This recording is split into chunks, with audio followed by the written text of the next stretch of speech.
তোর জন্য একটা চাকরি আছে। কোম্পানির বাইক, কোম্পানির ফোন, শুধু কয়েকটা ফোন কল করবি আর রিসিভ করবি, প্লাস কিছু জিনিস ডেলিভারি করবি। এমনকি মেয়েরা পর্যন্ত তোর সাথে কথা না বলে ঘুমাবে না। এই না তুই আমার বন্ধু, বল কি চাকরি যে এত সুযোগ পাবো? Pizza delivery. কি? Pizza delivery? আমি বিদেশ থেকে এত বড় ডিগ্রি নিয়ে এসেছি এই পিৎজা ডেলিভারির জন্য? দেখ দোস্ত, এখনকার সময় এই ডিগ্রি ফিগ্রিতে কিছুই হয় না। আর তোর ভালো একটা চাকরি পেতে কিছুদিন সময় লাগবে। এতদিন চলার জন্য তোর তো হাত খরচ লাগবেই। ঠিকই বললি। আচ্ছা, কবে থেকে চাকরিতে জয়েন করব? আমার বন্ধুর একটি পিৎজা হাট আছে, সেখানেই তোকে চাকরি পাইয়ে দেবো। ধন্যবাদ দিয়ে তোকে ছোট করব না বন্ধু। আমার এই বিপদের সময় তুই আমাকে সাহায্য করলি, আমায় এই ঋণ কখনো পূরণ করতে পারবো না। দেখ দোস্ত, তুই আমার জন্য কি করতেছস এই গ্যারেজের সবাই জানে, তাই এইসব ফালতু কথা বলবি না। এখন চল, তোকে আমার বন্ধুর দোকানে নিয়ে যাই। ঠিক আছে, চল। রাজু, গ্যারেজটা দেখ, আমি আসছি। ঠিক আছে উস্তাদ। আমি আর আমার বন্ধু পিৎজা হাটের দিকে রওনা দিলাম তার বাইক নিয়ে। আপনারা নিশ্চয়ই ভাবছেন যে আমি অনেক গরিব। আসলে তা নয়। আমার বাবা সেলিম হোসেন এই দেশের টপ 5 বিজনেসম্যানদের মধ্যে একজন। আমার নাম রাকিব হাসান রাজ। আমার এক ছোট বোন আছে, সে ইন্টার ফার্স্ট ইয়ারে পড়ে। আমি এতদিন বিদেশ থেকে লেখাপড়া কমপ্লিট করে আজ সকালে বাসায় আসলাম। বাসায় এসে দেখি আব্বু কিছু নিয়ে একটা কাজ করছে। আমাকে দেখেও কিছু বলল না, তবে এটা আমার অভ্যাস হয়ে গেছে। আব্বু বিজনেস ব্যতীত কিছুই বোঝে না। আরে তুই কখন এলি? এই যে আম্মু, এইমাত্র আসলাম। ভাইয়া, তুই এসেছিস? আমার জন্য কি আনলি? তোর মতো পেতনির জন্য কি আনবো রে? ভাইয়া, তুই না খুব পচা। আরে আমি তো এমনিতেই মজা করছিলাম। তোর জন্য অনেক চকলেট প্লাস বিদেশি আটা ময়দা সব এনেছি। সত্যি ভাইয়া, I love you. I love you my sis. তোদের ভাই বোনের খুনসুটি কখনো শেষ হবে না নাকি? আমি গিয়ে ফ্রেশ হয়ে আসি। দাঁড়া। আমি পিছনে তাকিয়ে দেখি আব্বু আমাকে ডাকছে। কিছু বলবো আব্বু? তোর শার্টে রক্ত কেন লেগে আছে? আমি আমার শার্টের দিকে তাকিয়ে দেখি যে এক কোণে রক্ত লেগে আছে। আমি তো এতক্ষণ খেয়ালই করিনি। তুই কি ব্যথা পেয়েছত নাকি? ভাইয়া ব্যথা পাবে? আসলে বলো, কাকে বা কাদের ব্যথা দিয়ে এসেছে? আসলে আমি যখন এয়ারপোর্টে থেকে বাসায় আসতেছিলাম তখন দেখলাম রাস্তায় কয়েকজন বখাটে মিলে একজন লোককে খুব মারছে আর তার ব্যাগ ছিনতাই করার চেষ্টা করছে। তোমরা তো জানো যে আমি আবার এইসব দেখতে পারি না, তাই আমি গাড়ি থেকে নেমে তাদের বাধা দেই। তারা পালিয়ে যাওয়ার পর সেই লোককে হাসপাতালে ভর্তি করে দিয়ে আসি। সেই ব্যক্তির রক্তই হয়তো শার্টে লেগে আছে। ঠিক আছে, যা এখন ফ্রেশ হয়ে নে, সবাই একসাথে দুপুরের খাবার খাবো। ঠিক আছে। এই বলেই আমি আমার রুমে গিয়ে ফ্রেশ হয়ে নিই। তারপর ফ্রেশ হয়ে ডাইনিং টেবিলে গেলাম। সেখানে গিয়ে দেখি সবাই আমার জন্য অপেক্ষা করছে। আমি আব্বুর বিপরীত পাশের চেয়ারে বসলাম। তুই বস, আমি খাবার নিয়ে আসছি। ঠিক আছে। তোর সাথে আমার কিছু কথা ছিল। জি আব্বু, বলো। তুই তো বিদেশ থেকে লেখাপড়া শেষ করে আসলি, এখন আমার ব্যবসার অবস্থা তোকেই ধরতে হবে। আব্বু, আমি এসবের জন্য এখনো প্রস্তুত না। তাহলে কখন প্রস্তুত হবে? আব্বু, আমি আসলে আমার নিজের যোগ্যতায় কিছু করতে চাচ্ছি। এত সহজ না নিজের যোগ্যতায় কিছু করা। আমার বাবা এই ব্যবসা গড়ে তুলেছিল, আমি সেটা তিলে তিলে গড়ে আজ এই পজিশনে এসেছি। আমি জানি আব্বু, কিন্তু আমি আগে নিজের যোগ্যতায় কিছু করতে চাচ্ছি। আমার পড়ালেখাকে কোনো কাজে ইনভেস্ট করতে ইচ্ছুক। ভালো, কিন্তু তুমি কি জানো নিজের যোগ্যতায় কিছু করতে হলে একেবারে শূন্য পজিশন থেকে শুরু করতে হবে? জানি। তাহলে তুই এখানে কেন? মানে? একেবারে জিরো পজিশন, মানে রাস্তা থেকে শুরু করতে হবে। আজকে থেকে তুই আর এই বাড়িতে থাকতে পারবি না। যখন তুই দেখবি মানুষ একা কতটা অসহায়, তখন তুই বুঝবি যে একা থেকে কখনো কিছু করা যায় না। তুমি এসব কি বলছো? আমার ছেলে রাস্তায় থাকবে মানে? তুমি বাবা ছেলের ব্যাপারে ঢুকবে না। যখন দেখবি নিজের খাবার ঘর পর্যন্ত টাকা নেই তখন আসবে আমার কাছে। ওকে আব্বু, আই চ্যালেঞ্জ ইউ। একদিন আমিও বড় কিছু হয়ে দেখাবো। এই বলে আমি নিজের রুমে গেলাম। সেখানে গিয়ে আমি আমার ব্যাগটা কাঁধে নিয়ে বেরিয়ে পড়লাম অজানা উদ্দেশ্যের দিকে। আম্মু আর আমার ছোট বোন আমাকে আটকানোর চেষ্টা করলেও কিছুই করতে পারিনি, কারণ তারা আব্বুকে ভয় পায়। আসলে আব্বুর রাগ উঠলে আব্বু কি করে বা বলে তা আব্বু নিজেও জানে না, কিন্তু পরে তা নিয়ে আফসোস করে। আমি আমার একমাত্র বন্ধু রাহুলের গ্যারেজে আসলাম। সেই আমার প্রকৃত বন্ধু। আমি বিদেশ যাওয়ার আগে আব্বুর কাছ থেকে টাকা নিয়ে রাহুলকে দেই ওর গ্যারেজ চালু করার জন্য। সে এসব মেকানিক কাজে এক্সপার্ট, কিন্তু গরিব বলে কিছুই করতে পারিনি, তাই আমি সাহায্য করেছিলাম। আমি রাহুলের গ্যারেজে গেলাম। কিরে দোস্ত, কি অবস্থা তোর? আমি ভালো আছি, কিন্তু তুই কবে দেশে এলি? এই তো আজকে। ভেবেছিলাম সবাইকে সারপ্রাইজ দিব, কিন্তু আমি নিজেই সারপ্রাইজ হয়ে গেলাম। কি হয়েছে তুই সব বল আমাকে। আমি তারপর রাহুলকে খুলে বললাম, দেখ দোস্ত, তোর যতদিন ইচ্ছা ততদিন আমার কাছে থাক। তোর দয়ায় এই গ্যারেজে অনেক জায়গা, আমরা সবাই এক পরিবারের মতো থাকি। এই জায়গায় গ্যারেজ, রুম, রান্নাঘর সব আছে। ভাই আমাকে একটা কাজ দে, যেরকম কাজ আছে তাই দে, যেখানে অনেক টাকা। আমিও আব্বুকে দেখাতে চাই যে আমি কিছু করতে পারি। তোর কাজ লাগবে মানে? তুই বরং আমাদের কাজ করে দে। দোস্ত এত কথা বলিস না, আমি যা বলছি তা কর। দাঁড়া, আমি একটা ফোন করে আসি। রাহুল ফোন করে আসলো। একটা কাজ আছে তোর জন্য, যেটা তোর কমফোর্টেবল হবে মনে হয়। কি কাজ? তারপর তো সবই শুনলেন। আমি আজকে জয়েন করলাম, কিন্তু মনে হচ্ছে না এই কাজ আমার জন্য সুবিধার হবে। প্রথম দিন কাজ করলাম রাত 12টা পর্যন্ত। পরের দিন সকালে, কি রে, আজকে চাকরিতে গেলি না? দোস্ত আমি এই চাকরি করতে পারবো না। কেন? দেখ, কালকে একদিন চাকরি করে আমি বুঝে গেছি এই চাকরি আমার জন্য নয়। কারণ কালকে রাত 12টা পর্যন্ত আমি ডিউটি করি। সারাদিন কল রিসিভ করতে করতে আমার প্রথমে হাত ব্যথা শুরু হয়। তারপর আমি গুলশানের হাই সোসাইটি এলাকায় পিৎজা ডেলিভারি করতে যাই। সেখানে আমি তো প্রথমে বিল্ডিং খুঁজতে আমার 1 ঘন্টা লাগে।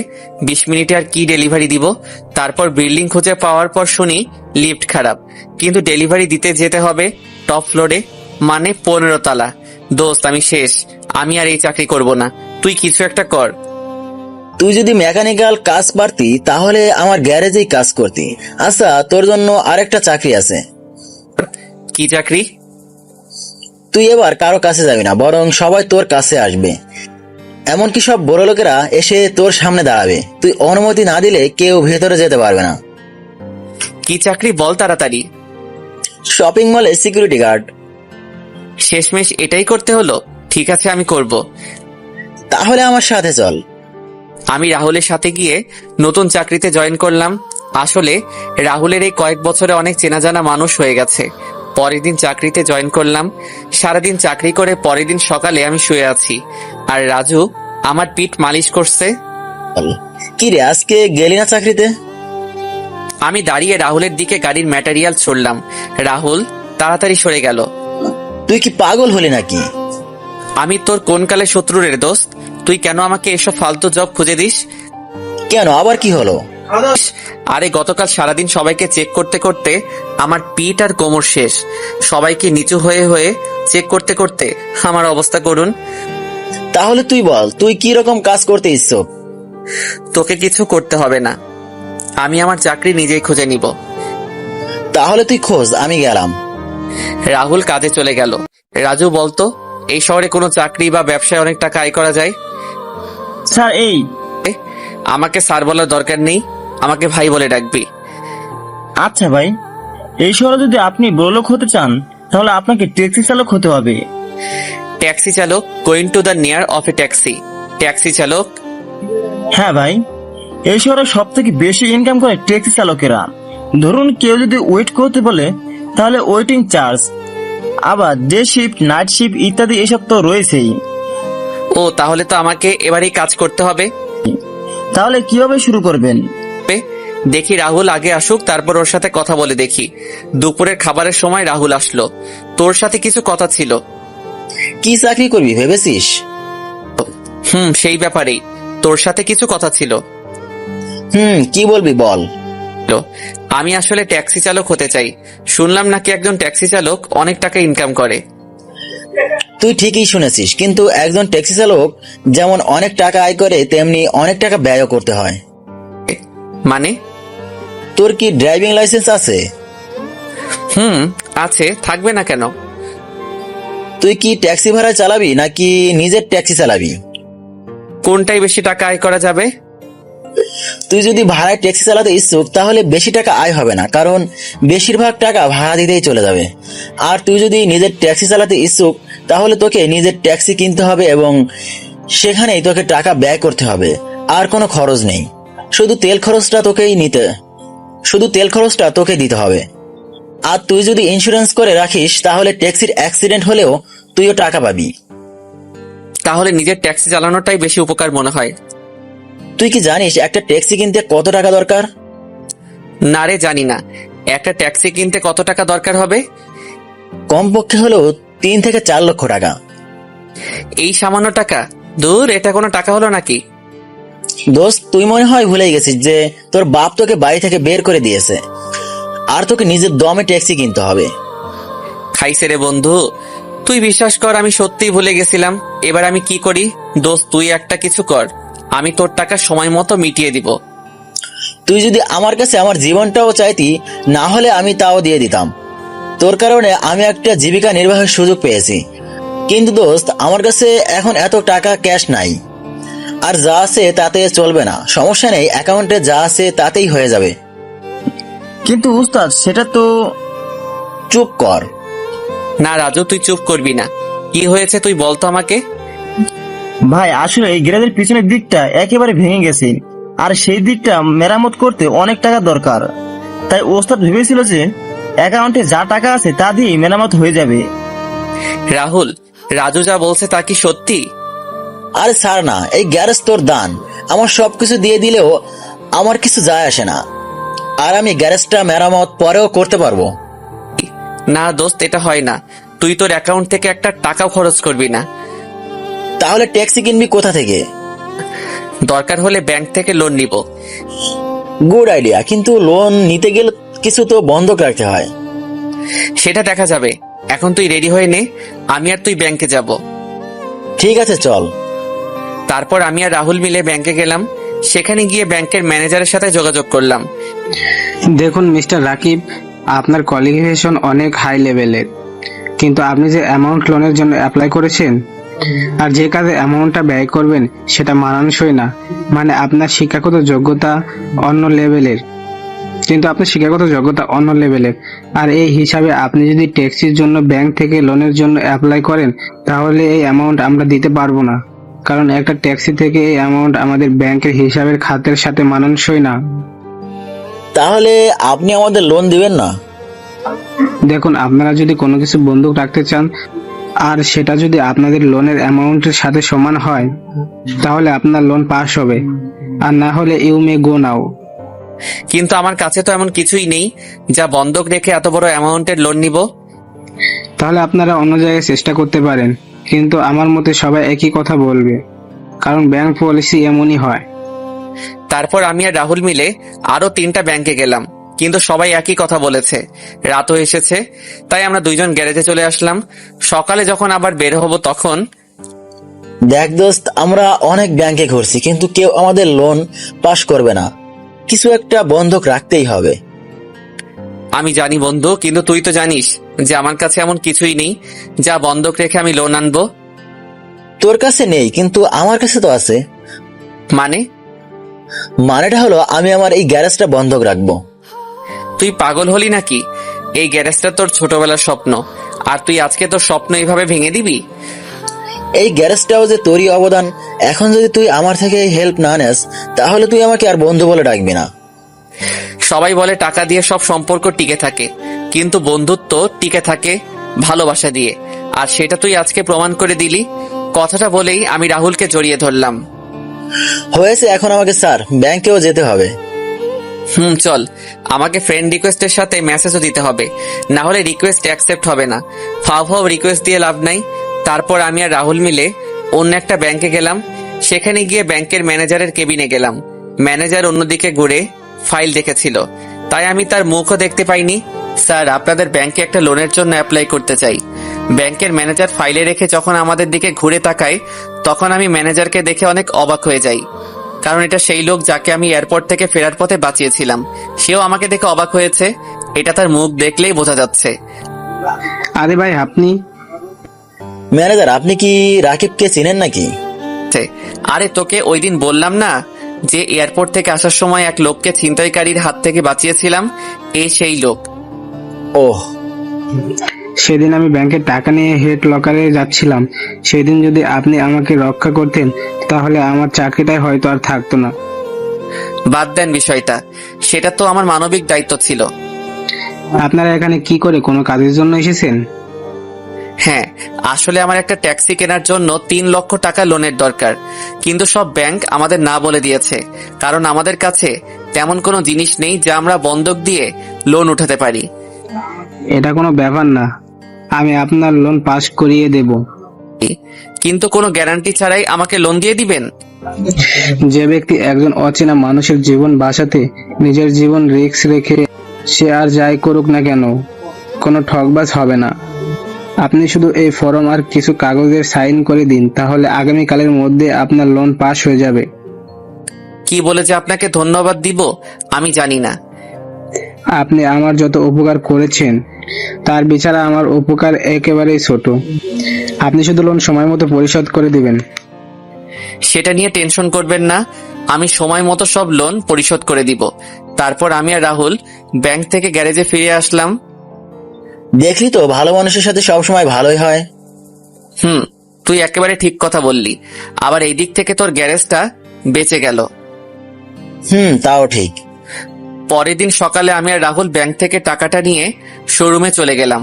তারপর রাহুল গাড়ির কোয়ালিটি চেক করে একটা উন্নত মানের কম দামি ট্যাক্সি প্রায় 3 লক্ষ টাকার মতো কিনে দিল। তারপর রাহুল আমার রেজিস্ট্রেশন আর সাথে যা কাগজপত্র আছে তা সব ঠিক করে দিল। আমার গাড়িটা ট্যাক্সি বললে ভুল হবে, ক্যাবের মতো। অনলাইন ওয়েবসাইটে আমার অ্যাকাউন্ট খুলেছি, এখন যে কেউ আমাকে আমার ট্যাক্সিকে অনলাইনে বুকিং করতে পারবে। আমি একটা নতুন সিম নিয়েছি, সেখানে শুধু বিজনেসের ব্যাপারে কথা বলবো। প্রথম দিন ট্যাক্সি স্ট্যান্ডে গেলাম, প্রায় 2 ঘন্টা হয়ে গেল, কোনো প্যাসেঞ্জার নেই। এখন বুঝতেছি যে টাকা ইনকাম করা অনেক কষ্টের ব্যাপার। হঠাৎ একজন ছেলে প্যাসেঞ্জার আসলো, বয়স 30-এর মতো হবে। ভাই, কলেজে যাবেন? যাবো তো, উঠেন। তারপর প্যাসেঞ্জারকে ভার্সিটিতে রেখে আসলাম।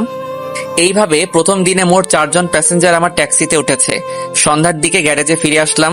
না রে, সারাদিনে মাত্র 4 জন প্যাসেঞ্জার পেয়েছি, আর সারাদিনের ইনকাম মাত্র 670 টাকা। চিন্তা করিস না, আস্তে আস্তে সব ঠিক হয়ে যাবে। তাই যেন হয়। আমাদের কথা বলার সময় হঠাৎ আমার ফোন বাজা শুরু করলো। কি রে, কে ফোন দিল? বাসা থেকে নাকি? না, আমি তো আমার আগের সিম ডিঅ্যাক্টিভেট করে ফেলেছি আর নতুন সিম নিয়েছি, যেটা অনলাইনে বুকিং এর জন্য। তাহলে মনে হয় কোনো প্যাসেঞ্জারের ফোন, তাড়াতাড়ি তোল।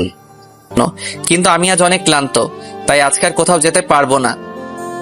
আরে হাদারাম, নাইট শিফটে অনেক টাকা আসে, সাধারণ চার্জের থেকে 3 গুণ টাকা বেশি। তারপর আমি কলটা রিসিভ করলাম, আর ওই পাশ থেকে একটা মেয়ের কণ্ঠ শুনতে পেলাম। হ্যালো, আমার একটা ট্যাক্সি প্রয়োজন।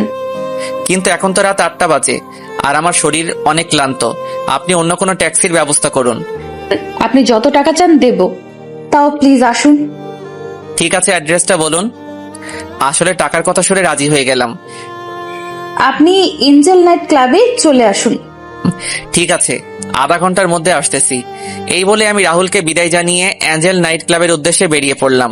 আরো একটা কথা, আপনারা হয়তো ভাবছেন যে আমি বিদেশে থেকেও এই দেশের রাস্তাঘাট কিভাবে চিনি।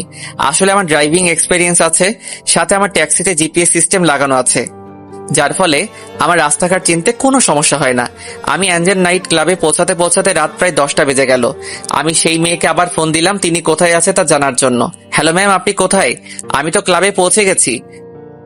হ্যাঁ, ক্লাবের দরজার কাছে আসুন। ঠিক আছে। ফোনটা রেখে আমি ক্লাবের দরজার কাছে গেলাম।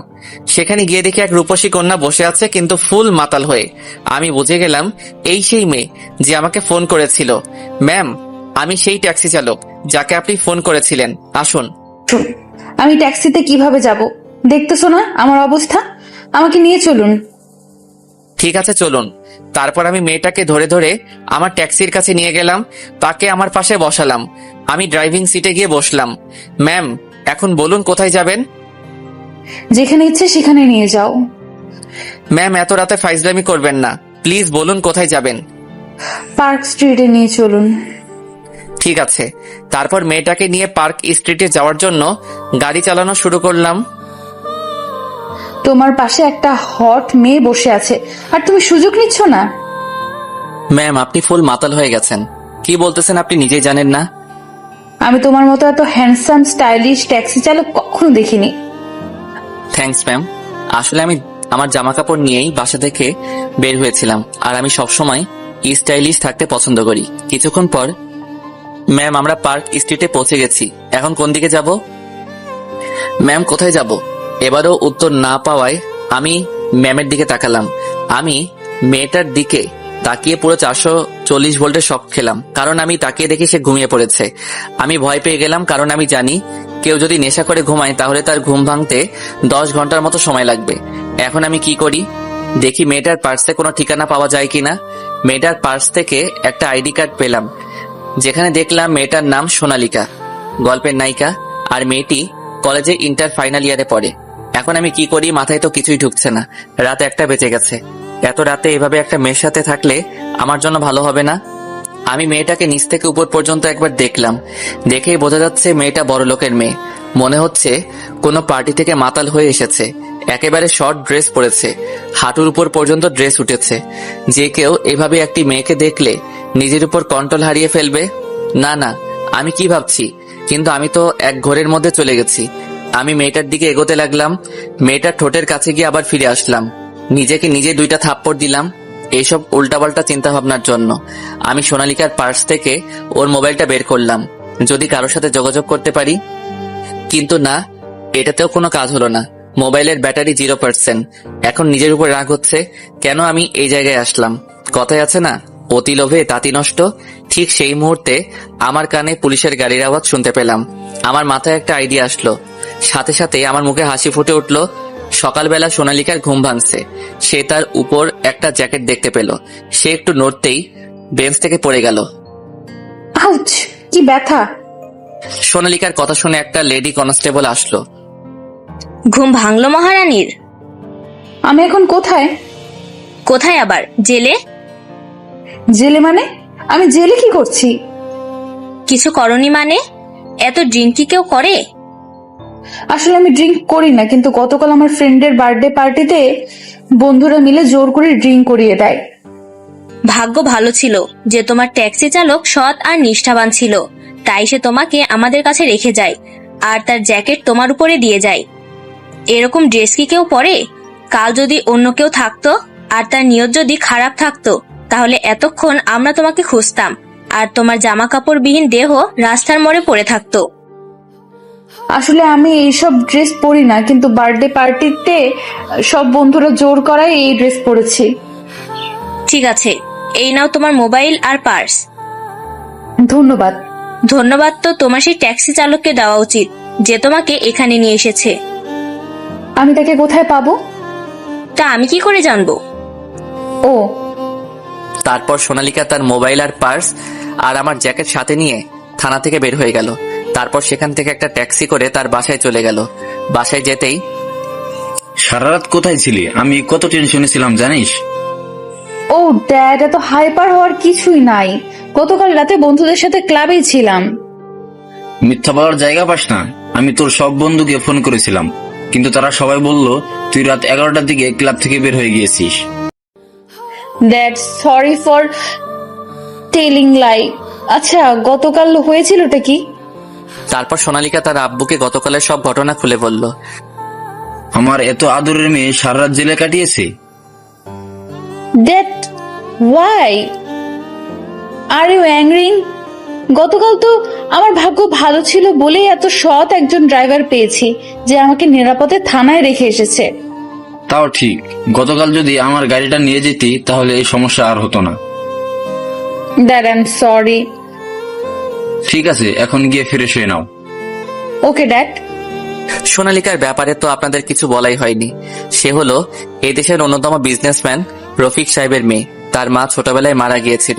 আমার বাবার থেকে রফিক সাহেবেরা অনেক নিম্ন স্তরের বড়লোক। সোনালিকার বাবার ভালোবাসায় আর টাকায় মোটামুটি অহংকার হলেও মনটা ভালো। তার যখন রাগ উঠে যায় তখন সে অহংকারী আর বদ মেজাজি হয়ে যায়। সোনালিকা তার রুমে গিয়ে ফ্রেশ হয়ে নিল আর আমার জ্যাকেটটা সুন্দর করে দেখতে লাগলো আর ভাবতে লাগলো যে করি হোক আমাকে খুঁজে বের করবে আর ধন্যবাদ দিবে।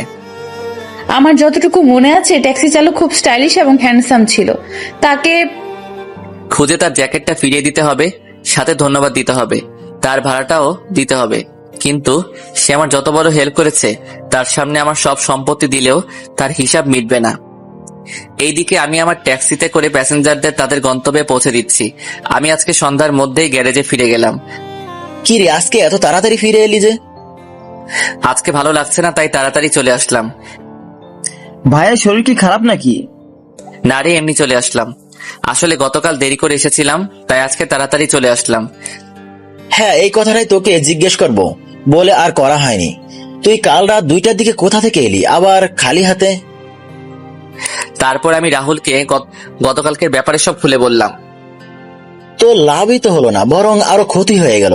তোর এত দামি আর শখের জ্যাকেটটা একটা অচেনা মেয়েকে দিয়ে দিলি।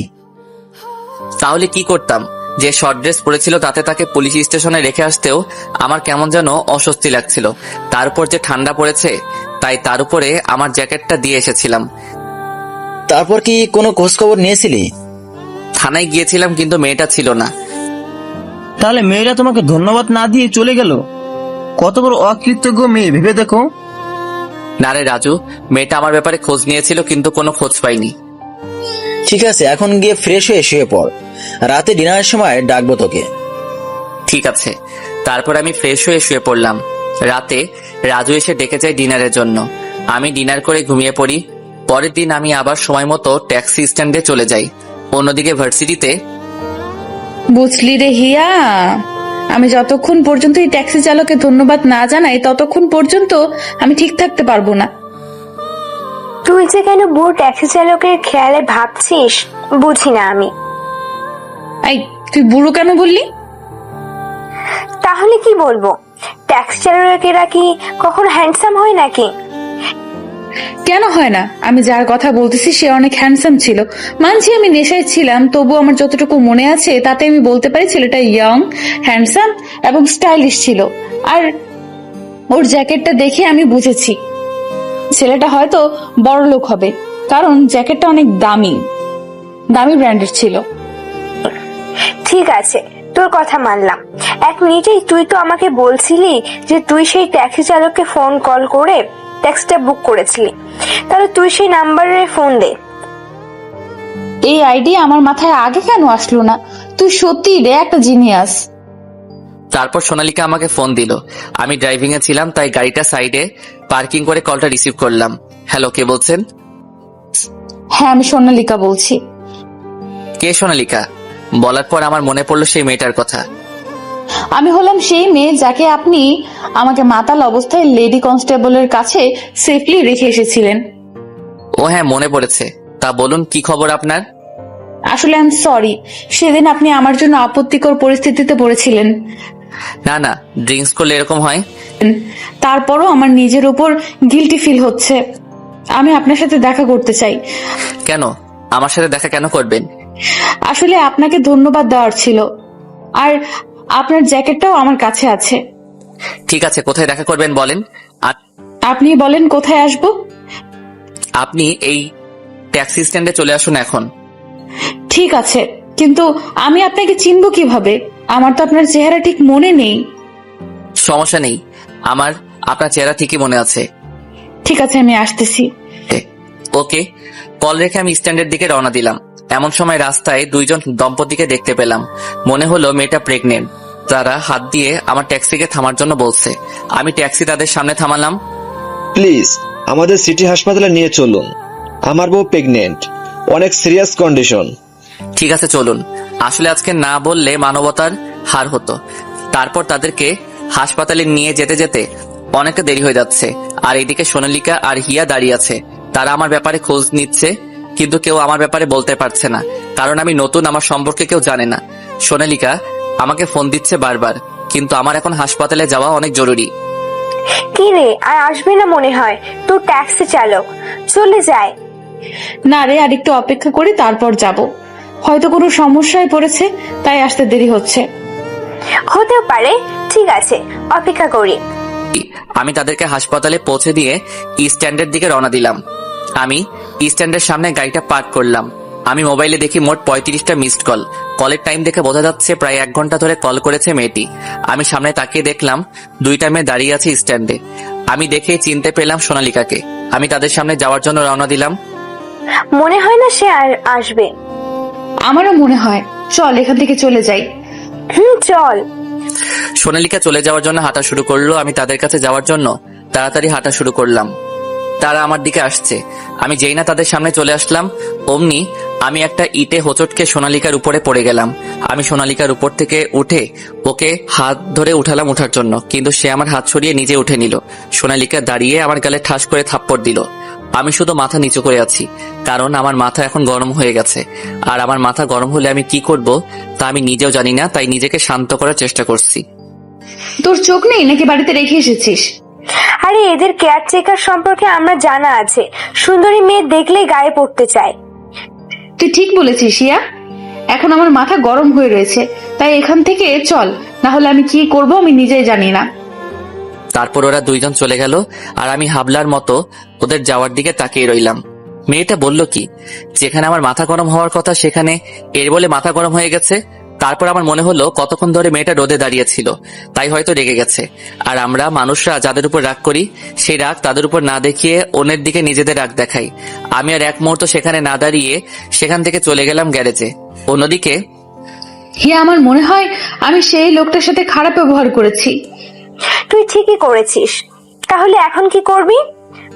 সেই লোকটা তো আর পাবো না। সেই ট্যাক্সি চালককেই একবার ফোন করে জিজ্ঞেস করি যে আজকে কেন আসলো না। গ্যারেজে শুয়ে শুয়ে ভাবছি যে আজ হলোটা কি। মেয়েটা প্রথমে আমাকে ডাকলো, তারপর নিজেই আবার অপমান করলো। এমন সময় আমার ফোন বাজা শুরু করলো। আমি ফোনটা চেক করে দেখি সোনালিকা ফোন দিচ্ছে।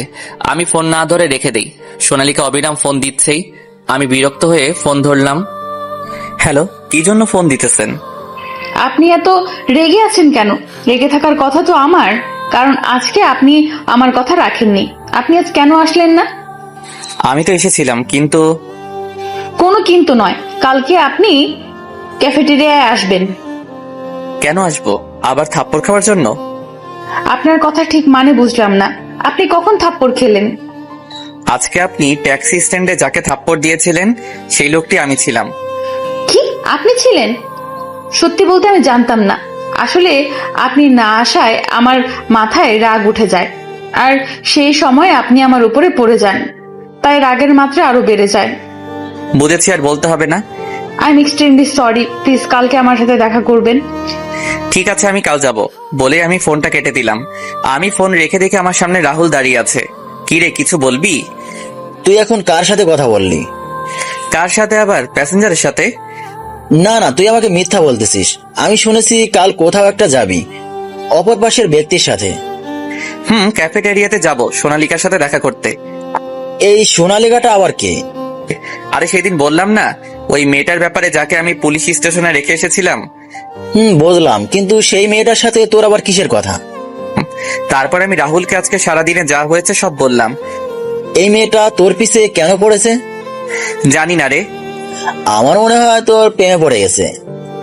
আরে সে তো এখনো আমার চেহারাও দেখেনি। তাহলে তুই প্রেম কর মেয়েটার সাথে। এ হয় না রে দোস্ত। কেন হয় না? মেয়েটা কি সুন্দর না? সুন্দর না মানে? একেবারে পরীর মতো সুন্দর।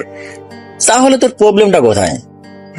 আমার লক্ষ্য হলো এখন বড় লোক হওয়া, আর আব্বুকে প্রমাণ করে দেওয়া যে আমিও কিছু হতে পারি। তা তো আমি জানি ভাই, কিন্তু আর কতদিন সিঙ্গেল থাকবি? আমার নিয়ে তোকে ভাবতে হবে না, তুই বল তোর কি খবর? আমার আর কি, আমার আগামী মাসে বিয়ের কথা হবে। তোর বিয়ে হবে আর আমি জানি না? আরে আমি একটা রিলেশনে আছি, আর আব্বু আম্মুকে গ্রাম থেকে তাদের কাছে সামনের মাসে পাঠাবো আমার বিয়ের কথা বলতে। আর তুই তো আমার বিয়ের সব দায়িত্ব নিবি। তুই না থাকলে কি আমার বিয়ে হবে? এখন আমাকে পাম দিচ্ছিস, পরে তো বউ পেয়ে বন্ধুকে ভুলে যাবি। আরে একদম না, তুই হলে আমার জিগারের দোস্ত, তোকে কি করে ভুলতে পারি? তুই থাক, আমার ফোন এসেছে। যা। তারপর ট্যাক্সি নিয়ে আবার বের হলাম। আজকে নাইট শিফট করে মোটা অঙ্কের টাকা হাতে এসেছে। এভাবে যদি কয়েক মাস ভালো করে ইনকাম করতে পারি তাহলে আমার আর অন্য চাকরি করতে হবে না, এই ব্যবসায় সেটেলড হয়ে যাব। পরের দিন সকালে ট্যাক্সি নিয়ে বের হলাম আর বিকালে সোনালিকার বলা ক্যাফেটেরিয়াতে চলে গেলাম। সেখানে গিয়ে সোনালিকাকে ফোন দিলাম। Hello ma'am. হ্যাঁ বলুন, আপনি এখন কোথায়? ক্যাফেটেরিয়ার বাইরেই আছি। আমরা ভেতরে আছি, আপনি চলে আসুন। Okay ma'am. তারপর আমি ক্যাফেটেরিয়ার ভিতরে ঢুকলাম। আশেপাশে তাকিয়ে দেখলাম সোনালিকা ম্যাম আর তার পাশে তার বান্ধবী বসে আছে ক্যাফেটেরিয়ার এক কোণের টেবিলে। সেই দিনের থেকে আজকে বেশি সুন্দর লাগছে ম্যামকে, কিন্তু আমাকে এসব বিষয় দেখলে চলবে না। আমি তাদের কাছে গেলাম। হ্যালো ম্যাম, আমি সেই দিনের ট্যাক্সি চালক। সোনালিকা আর হিয়া আমাকে নিচ থেকে উপর পর্যন্ত চেক আউট করলো, তারপর কথা বলা শুরু করলো। ও আপনি বসেন। Thanks ma'am. এইসব ম্যাম ট্যাম আমার পছন্দ না। আমার নাম সোনালিকা আর এ হলো আমার বান্ধবী হিয়া।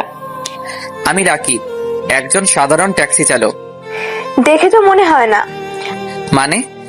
হিয়া বলতে চাচ্ছে যে আপনাকে থুকু মানে আপনি আমাদের থেকে 3-4 বছরের বড়, তাও আমি কি তোমাকে তুমি বলতে পারি? আমি কিছুক্ষণ চুপ থেকে তারপর বললাম, হ্যাঁ কেন নয়। আর আমি কি বলবো? তুই ভাই বলে ডাকিস। এই কথাটা বলার পর হিয়া সোনালিকার দিকে অ্যাংরি লুকে তাকালো আর হিয়া মুচকে মুচকে হাসছে। আপনাদের যা ইচ্ছা বলে ডাকতে পারেন। আসলে হিয়া বলতে চাইছিল যে তোমাকে দেখে এত স্টাইলিশ লাগে যে কোনো ট্যাক্সি চালককে লাগে না। আপনি কি আমাকে এই কথা বলার জন্য ডেকেছেন? আমার কিন্তু অনেক কাজ আছে। আরে না না, আমি তো তোমাকে সেদিনের জন্য ধন্যবাদ জানাতে রেখেছি। সেদিন তুমি না থাকলে যে আমার কি হতো। আরে না না, সেটা আমার একজন মানুষ হিসেবে কর্তব্য ছিল। আর হ্যাঁ, এটা নাও। তারপর সোনালিকা আমাকে আমার জ্যাকেটটা ফেরত দিল। Thanks for it. বাবা তুমি তো অনেক ভালো ইংরেজি বলতে পারো, তা কতটুকু লেখাপড়া করেছো? এদের সত্যি কথা বলা যাবে না। এটা কি হলো বলো? হিয়া তো কিছু একটা জিজ্ঞেস করেছে। আমি আর পড়ালেখা, আমি তো এক ফরেনার স্যারের থেকে 1 মাস ইংরেজি শিখেছি। 1 মাসেই এত ভালো ইংরেজিতে কথা বলতে পারো? তোমার তো অনেক শার্প মেমোরি দেখছি। জি ম্যাম। আবার ম্যাম? আমাকে সোনালিকা বলে ডাকবে। আর বলো কি খাবে। আপনারাই অর্ডার দেন। তুই অর্ডার দে। রাকিব ভাই কি এইসব খাবারের নাম জানে? এই মেয়েটা দেখি বেশি বেশি কথা বলে। হা, তুই থাম না। রাকিব তুমি অর্ডার করো। ঠিক আছে ম্যাম। থুক্কু সোনালিকা। তারপরে আমি 3 জনের জন্য 3টা ব্ল্যাক কফি আর স্যান্ডউইচ অর্ডার করলাম। খেতে খেতে আমরা কথা বলছিলাম, আসলে একে অপরের সম্পর্কে কথা বলছিলাম। এমন সময় ক্যাফেটেরিয়াতে আমার আব্বু তার বিজনেস ক্লায়েন্টের সাথে এসেছে।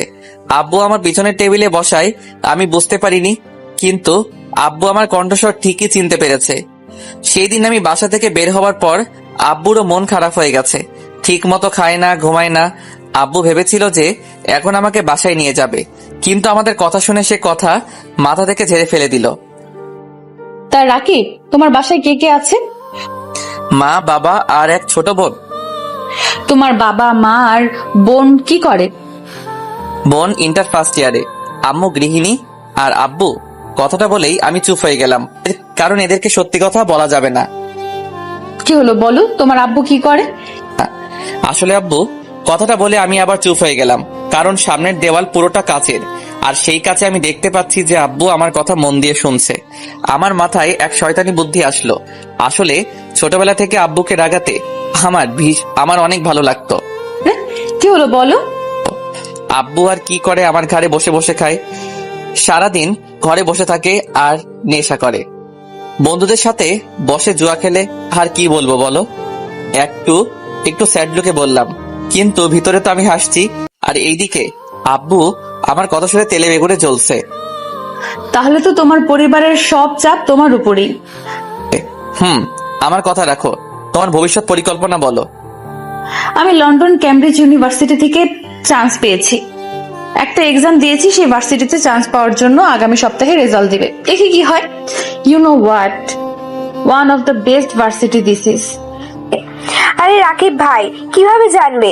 জীবনে এই ভার্সিটির নাম শুনেছে নাকি? সন্দেহ। যে ভার্সিটি থেকে গ্রাজুয়েশন করে দেশে ফিরলাম, সেই ভার্সিটির নাম বলে আমি শুনবো না? কি হলো, কি বলছো বিড়বিড় করে? না কিছু না, আসলে আমাকে যেতে হবে, আমার কাজ আছে।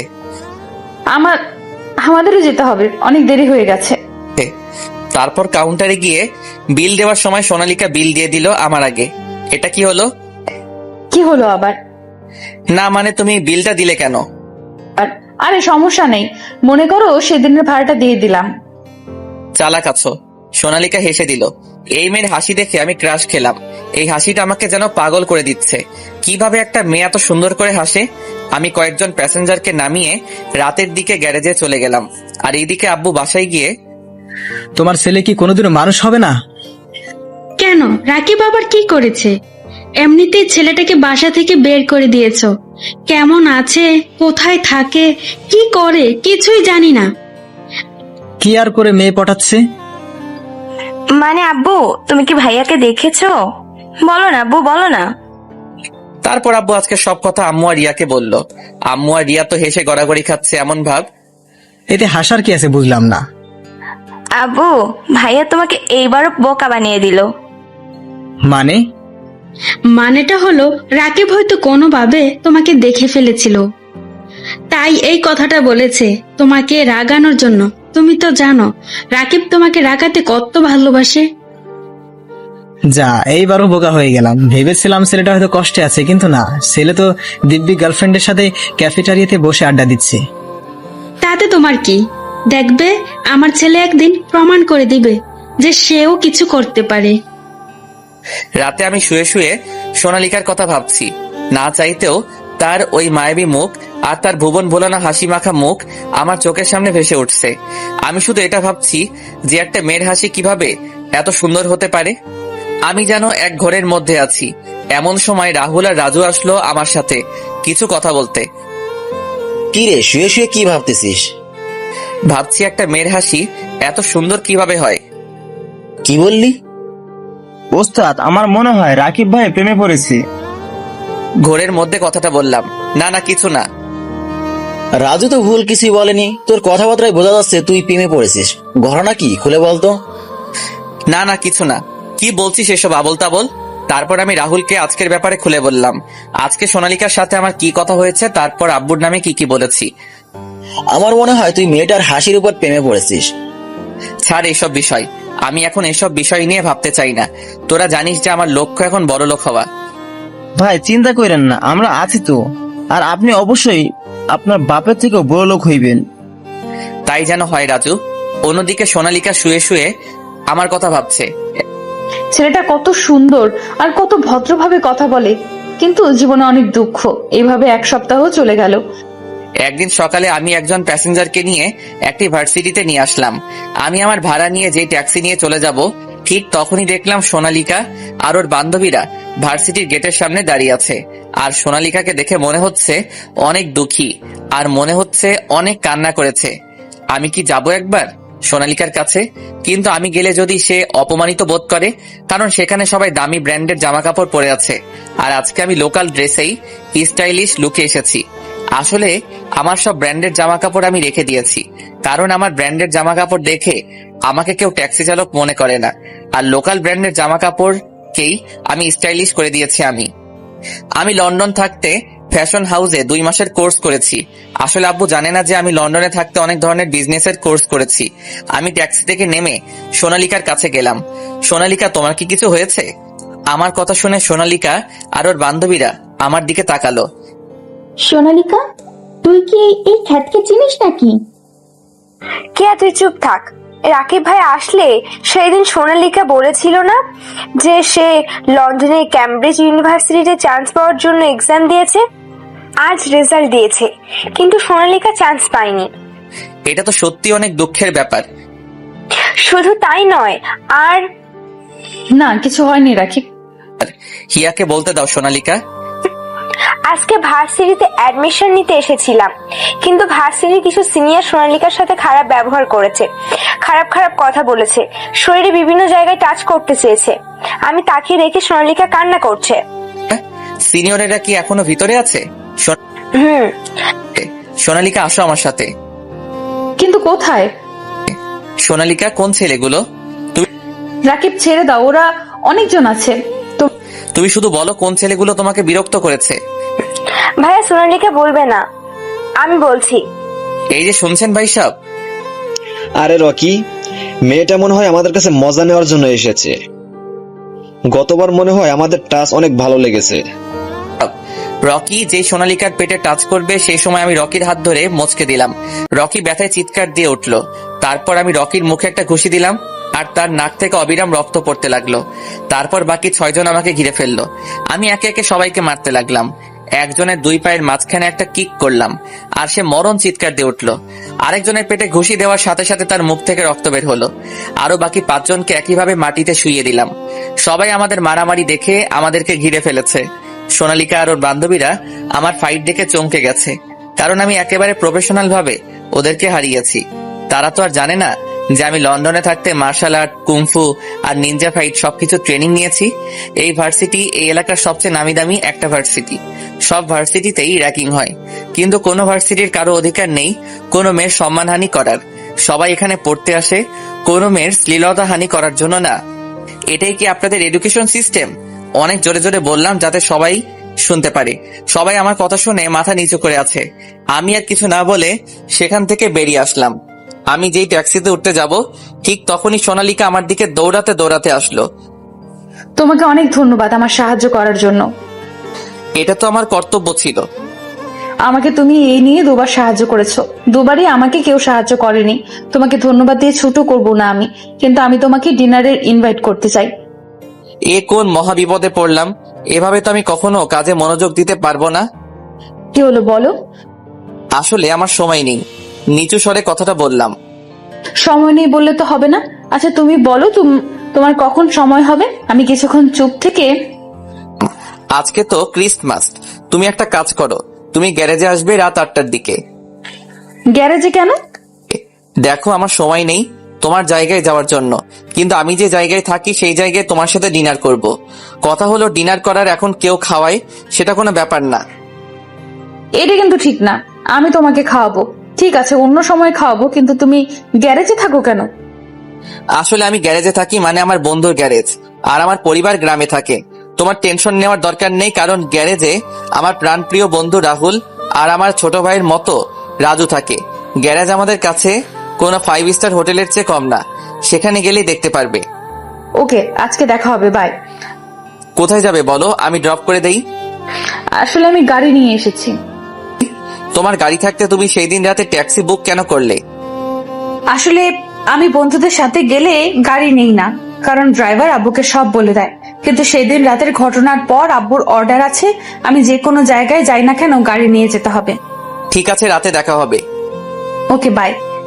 আমি ট্যাক্সি নিয়ে চলে গেলাম। সোনালিকা যেই না ওর গাড়ির দিকে যাবে ঠিক তখনই তার সামনে একটা গাড়ি থামলো। গাড়ি থেকে নেমে এলো এই দেশের টপ বিজনেসম্যানের মধ্যে একজন, সেলিম হোসেন। হ্যাঁ, আমার আব্বু নামলো গাড়ি থেকে। আসলে আমি আর সোনালিকা যখন রাস্তায় কথা বলছিলাম তখন আব্বু আমাদের দেখেছিল, কিন্তু এত দূর থেকে আমাদের কথা শোনা যাচ্ছিল না। তাই আমি যাওয়ার পর আব্বু সোনালিকার কাছে আসলো। তুমি রফিকের মেয়ে না? জি আঙ্কেল, আর আপনি নিশ্চয়ই আমার আব্বুর সবচেয়ে প্রিয় বন্ধু সেলিম হোসেন। আমি আপনার সম্পর্কে ম্যাগাজিন থেকে জেনেছি। তুমি তো দেখি অনেক কিছু জানো। তা তোমার সাথে ওই ছেলেটা কে ছিল? সোনালিকা এখন কি বলবে সে জানে না। আঙ্কেল, আব্বুকে প্লিজ কিছু জানাবেন না। আসলে সে একজন ট্যাক্সি চালক, তাই আব্বুকে আমার রিলেশনের ব্যাপারে কিছু বলিনি। কি ট্যাক্সি চালক? আঙ্কেল, আমি জানি আপনি হয়তো ভাবছেন যে আমার মতো বড় লোকের মেয়ে কিভাবে একজন ট্যাক্সি চালককে ভালোবাসে, কিন্তু আঙ্কেল ভালোবাসা তো আর টাকা দেখে হয় না, মন থেকে হয়। ঠিক আছে, যাও। তারপর সোনালিকা চলে গেল, আর আব্বু ভাবছে যে আমি একজন ট্যাক্সি চালক কিভাবে হলাম। এখন আব্বুর নিজেরই খারাপ লাগছে। আর অন্যদিকে সোনালিকা তার গাড়িতে বসে ভাবছে যে সে কি বলল একটু আগে। সে কোনো কিছু না ভেবে উল্টাপাল্টা বলল, তবে তার ভালোই লাগছে আমার ব্যাপারে এইসব বলে। সন্ধ্যার মধ্যে আমি, রাহুল আর রাজু মিলে গ্যারেজটাকে পরিষ্কার করে নিলাম, আর পুরো গ্যারেজটা বেলুন আর ফেস্টিভাল টুলস দিয়ে সাজিয়ে দিলাম। আর যাই হোক, একটা মেয়ে আসবে, নোংরা পরিবেশে তো আর ক্রিসমাস পালন করতে পারবে না। তবে ক্রিসমাস যতই খ্রিস্টানদের অনুষ্ঠান হোক না কেন, আনন্দ সবাই করতে পারে। রাত 8টার দিকে সোনালিকার গাড়ি গ্যারেজের ভিতর গিয়ে থামলো। আজকে সোনালিকাকে দেখে আমি পুরো ফিদা, কারণ সে একটা সাদা লেহেঙ্গার সাথে ম্যাচিং চুড়ি। কি যে সুন্দর লাগছে বলে বোঝানো সম্ভব না। মনে হচ্ছে একটা সাদা পরি গাড়ি থেকে নেমে আমার দিকে হেঁটে আসছে। আমি যেন এক ঘোরের মধ্যে আছি। আমার ঘোর কাটলো সোনালিকার ধাক্কাতে। কি হলো? এইভাবে কি দেখছিলে? কই কিছু না। তা আজকে আমাকে কেমন দেখাচ্ছে বললে না তো? মনে হচ্ছে একটা সাদা পরী আমার কাছে আসছে। কি যে বলো না, আমার লজ্জা লাগে না বুঝি? আর লজ্জা পেতে হবে না, এখন ভিতরে আসো। ঠিক, চলো, কিন্তু 1 মিনিট দাঁড়াও। তারপর সোনালিকার গাড়িটাকে ফেরত পাঠিয়ে দিল ড্রাইভারকে দিয়ে। গাড়ি পাঠিয়ে দিলে কেন? আজকে আমাকে তুমি বাসায় পৌঁছে দিবে। কিন্তু তোমার বাবা যদি রাগ করে? ড্যাড কিছুই বলবে না। আমি বলে এসেছি যে আমি আমার এমন বিশেষ ফ্রেন্ডের সাথে ক্রিসমাস সেলিব্রেট করতে যাচ্ছি যার কাছে আমি ফুল সেফ। এত বিশ্বাস করো আমায়? আবার জিগায়। তারপর আমি সোনালিকাকে রাহুল আর রাজুর সাথে পরিচয় করিয়ে দিলাম। সবাই অনেক আনন্দ করলাম। আমরা সবাই একসাথে ডিনার করলাম। তারপর রাত 12টা বাজতে কেক কাটলাম। হালকা ড্রিঙ্কসও করেছি। আজকে সত্যি অনেক মজা করলাম। রাজু আর রাহুল ঘুমাতে চলে গেছে। সোনালিকা আমার রুমে এসেছে। অনেক তো রাত হলো, চলো তোমাকে বাসায় দিয়ে আসি। কেন আজকে রাতে তোমার সাথে থাকি? ও সোনালিকা, আমি এত বোকা নই। কেউ এক গ্লাস বিয়ার খেয়ে এত মাতাল হয় না, আমি জানি। জানুই যখন আমার কথায় একটা প্রশ্ন দিবে। কি প্রশ্ন? তুমি কি আমাকে ভালোবাসো? এটা আবার কেমন প্রশ্ন? অনেক রাত হয়ে গেছে, চলো বাসায় দিয়ে আসি। আমি আমার প্রশ্নের উত্তর না পাওয়া পর্যন্ত কোথাও যাব না। এত জেদ তোমার? ঠিক আছে, তাহলে শোনো। I love you ever and ever. I love you so much. Will you be my dream girl for life long? Yes বলে সোনালিকা আমাকে জড়িয়ে ধরলো। হয়েছে, এবার ছাড়ো, বাসায় যেতে হবে। বলো। তারপর আমি সোনালিকাকে নিয়ে আমার ট্যাক্সি করে তার বাসা নিচে আসলাম। আমরা চলে এসেছি, নামো এবার। আজকে আমাদের রিলেশনের ফার্স্ট ক্রিসমাস, আর আমাকে তুমি মিষ্টি মুখ না করিয়ে বাসায় পাঠিয়ে দিচ্ছ। এত রাতে আমি মিষ্টি পাবো কোথায়? আগামীকাল খাওয়াবো। আমি আজই খাবো, আর মিষ্টি তো তোমার কাছে আছে। আমার কাছে কোথায় মিষ্টি আছে? তারপর সোনালিকা ওর ঠোঁট দিয়ে ইশারা করলো। ওরে এত চালাক তুমি! এতদিন তো জানতাম এই ডায়লগ শুধু ছেলেরা বলে, কিন্তু তুমি তা প্রমাণ করে দিলে। আমাকে আর কিছু না বলতে দিয়ে সোনালিকা তার ঠোঁট দিয়ে আমার ঠোঁট জোড়া বন্ধ করে দিল। এভাবে কতক্ষণ ছিলাম বলতে পারবো না। সোনালিকা আমাকে ছেড়ে দেওয়ার পর দুজনেই হাঁপাচ্ছি। মিষ্টি খাওয়া হয়েছে? সোনালিকা লজ্জায় কিছু বলল না, শুধু মাথা নাড়িয়ে হ্যাঁ বলল। তারপর সোনালিকা ওর বাসায় চলে গেল, আমি গ্যারেজে চলে গেলাম। এভাবে আমার আর সোনালিকার দিনগুলো কাটতে লাগলো। আমি ব্যাংকে লোন মিটিয়ে আবারও লোন নিয়েছি, কিন্তু 10 লাখ টাকা। আমি সেই টাকা দিয়ে আরো 3টা ট্যাক্সি কিনে ভাড়ায় দিয়ে দিলাম। এতে করে আমার অনেক লাভ হতে লাগলো। এইদিকে রাহুলের বিয়ে হয়ে গেছে। একদিন আমি আর সোনালিকা ক্যাফেটেরিয়াতে বসে আছি। রাহুল ভাইয়ের তো বিয়ে হয়ে গেল। তো কি হয়েছে?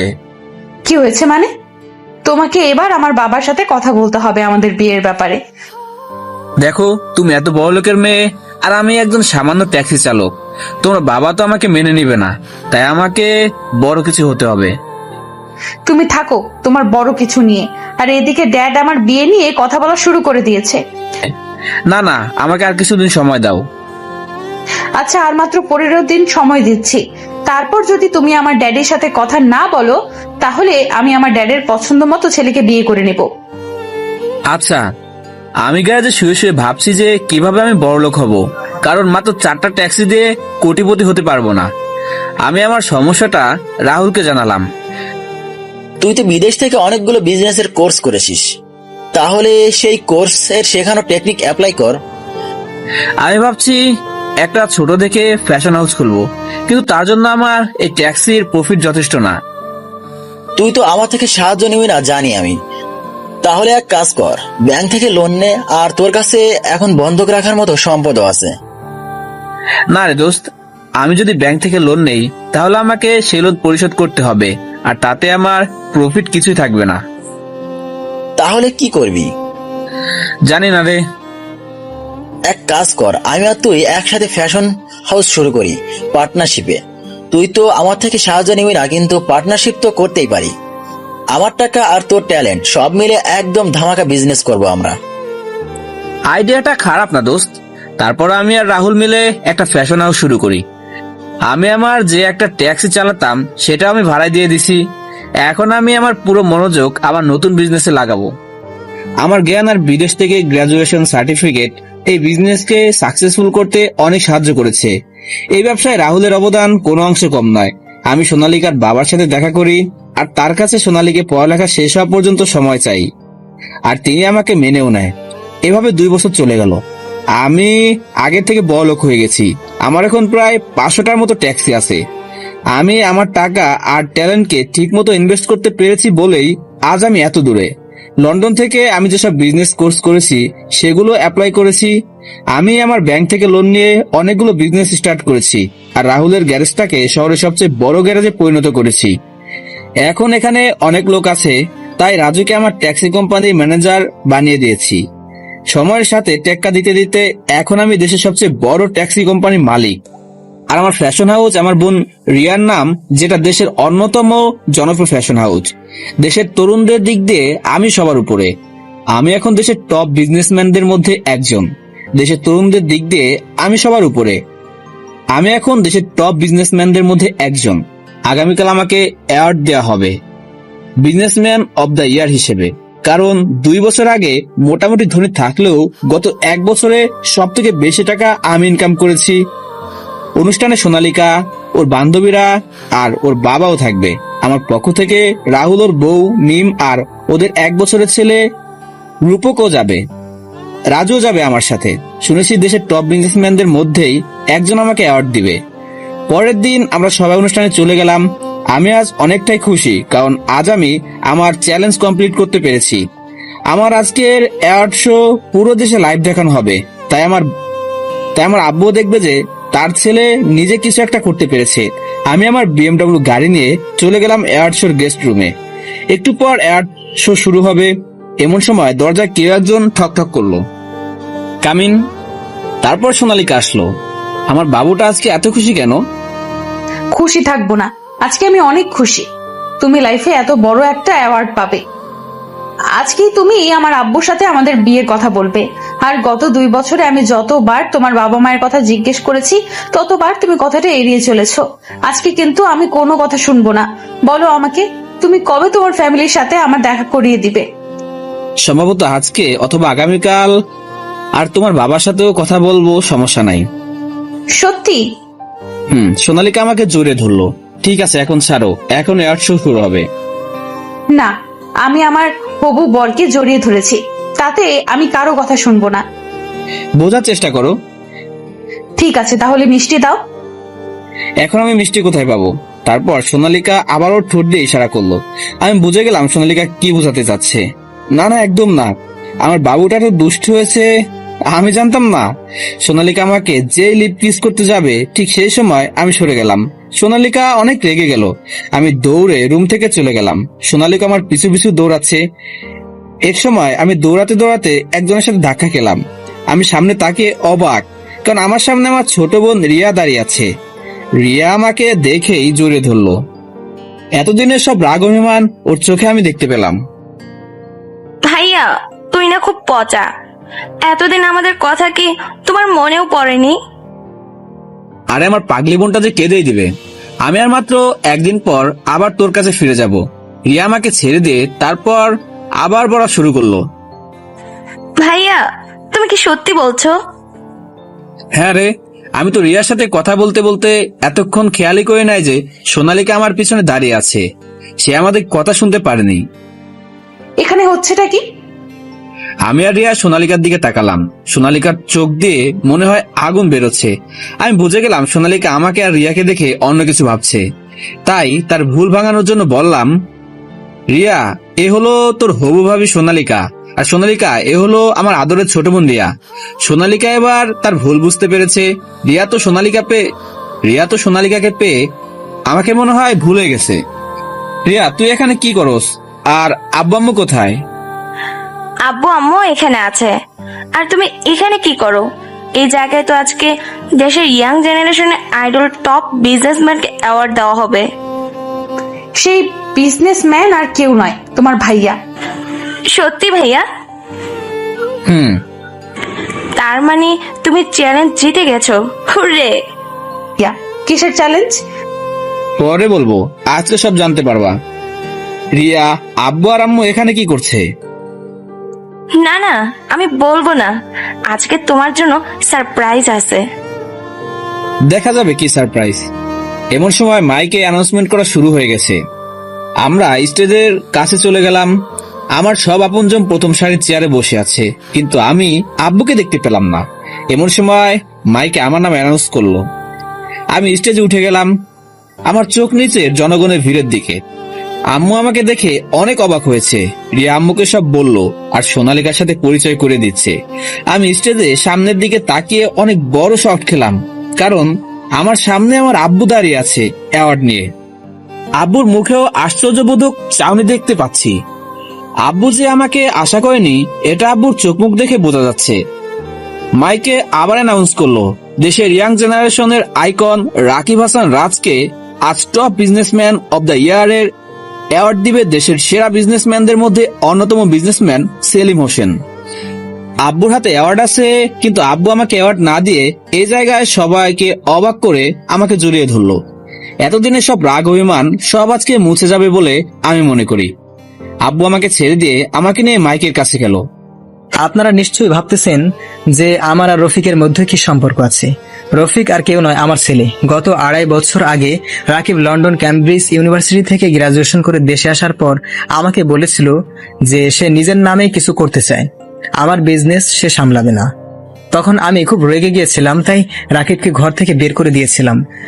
তখন রাকিব আমাকে চ্যালেঞ্জ করেছিল যে রাকিব নিজের যোগ্যতায় কিছু একটা হয়ে আমার সামনে এসে দাঁড়াবে। আজ রাকিব তার কথা রাখতে পেরেছে। আজ 2.5 বছর পর সময়ের পরিবর্তনে আল্লাহ তাআলা আমার হাতে রাকিবকে অ্যাওয়ার্ড দেওয়ার সৌভাগ্য করে দিয়েছে।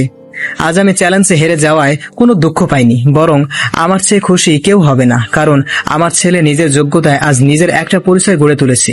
আজ আমি গর্বিত আমার ছেলের প্রতি। আব্বুর কথা শুনে আমার চোখ দিয়ে 2 ফোঁটা পানি গড়িয়ে পড়লো।